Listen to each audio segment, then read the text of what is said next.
Відосик для всіх, хто думає, що сонячні панелі взимку в сонячний день дуже багато дають електрики.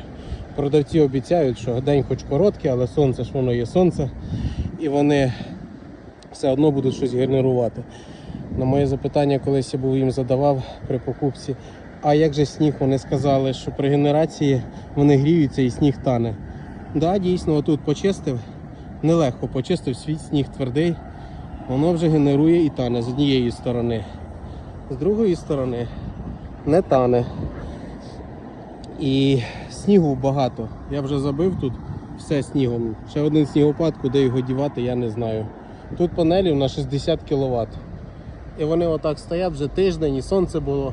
Нічого там не тане, поки їх не почистиш. Дають зараз, отак я почистив практично половину, 3 кВт. Чи можна на щось більше розраховувати? А сонечко то зверху.